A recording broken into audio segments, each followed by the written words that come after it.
We're here today collecting stories of active transportation, just how you got started in active transportation, and what your motivations are, and any next steps you plan on taking, and maybe something you'd like to tell Eugene city planners about Eugene's active transportation and the streets and so on. My name's Jan Spencer, and I've been a resident of Eugene for 30 years, and I've lived in the River Road neighborhood for 20 years.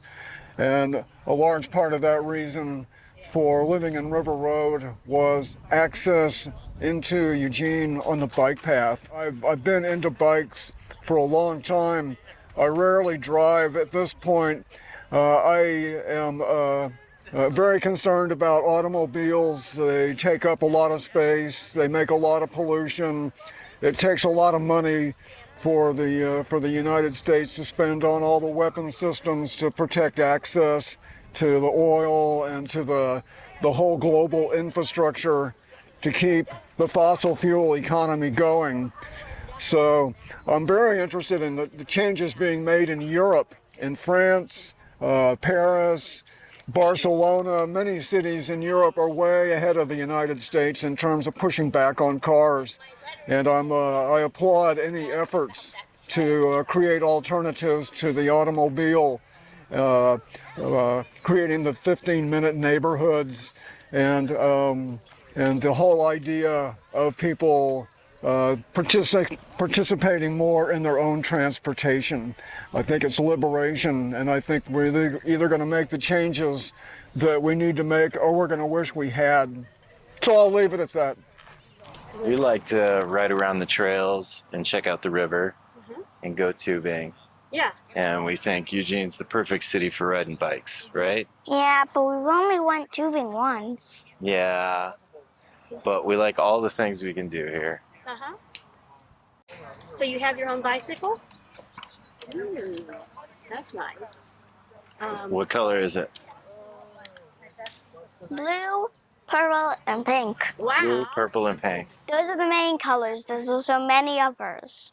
I don't really like the colorful anymore because now my favorite color is black. Now your favorite color is black, huh? And now I have all these different colors except for black. Everything on there is different colors except for black. Yeah. I just really want to get my friends out here. Uh-huh. Out here doing what? Like we're doing now. Oh, yeah? Just riding and stopping and hanging out? Yeah. All right, well, Anything else? do you want to ask kids to come and ride for Climate Revolutions by bike? Yeah. All right. Can you say Climate Revolutions by bike? No. All right.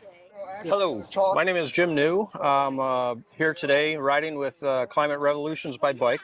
I'm a member of 350 Eugene for about 5 or 6 years. I started riding bikes probably when I was about 7 or 8 years old, back in the Midwest. And I had a bicycle route, and I had a little Stingray bike, and I used to ride and deliver newspapers 3 times a week doing that, and have loved bike riding ever since. I currently here in Eugene, predominantly my means of transportation is an electric car, but on events and for exercise, I do ride about twice a week on my own, and also with a group called GEARS, Greater Eugene Area Riders, and they meet several times a week for rides anywhere from 15 to 20 miles up to 115 miles.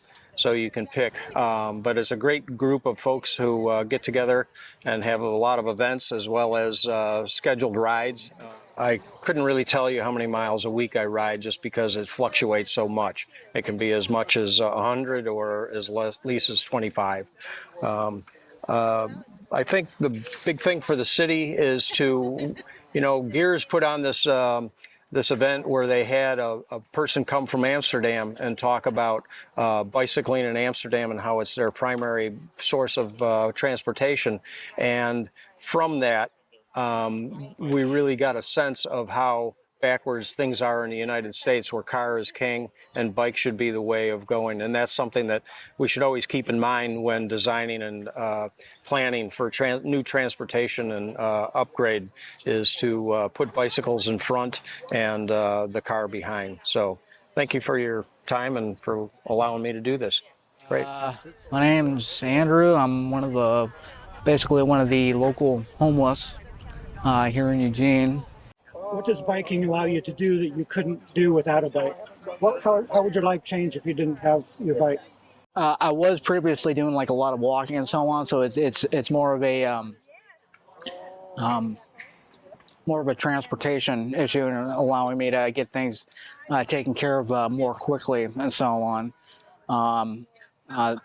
The next step for, I don't know, my particular situation would be, I don't know, going for the an actual job and all that stuff, and just kind of working my way up, and that would I don't know, probably be going for like a vehicle eventually and so on. But for now, I don't know, being on using a bicycle, and the fact that Eugene has as many bike trails or bike paths as it does, it just kind of works out really well. On a typical day, where would you go to with your bike? For myself, it's a matter of getting priorities taken care of. For me, it's like I'm working on basically taking on more responsibility with dealing with homelessness stuff, homelessness issues, and other things and so on. And so I don't know. It's like the priority list is getting higher and so on. So the demands and all that stuff are becoming bigger and so on. So just having a bike available makes most of that stuff possible, rather than I don't know, if I was still stuck walking around. There's a lot of stuff that I would not be able to do just because I'm able to get around to different places a lot quicker. My name is Chuck Arford, and I used to ride my bike occasionally to work, kind of a fair weather bicyclist.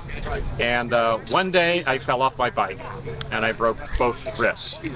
And the thing I remember most about that accident is my butt hitting the pavement, my back hitting the pavement, then the back of my helmet smashing against the pavement and breaking, but my head was fine. So always wear a bike helmet. That's what I've learned. Events like this, Climate Revolution by Bike, really help. It helps to ride with other people, with a group. It helps to have a purpose. It helps to make short trips where you don't have to carry a whole lot of things with you. And so I am learning to ride again. And a friend has taught me how to ride slowly. So I live on a hill now, and that has also discouraged me because I got to ride up that hill every time.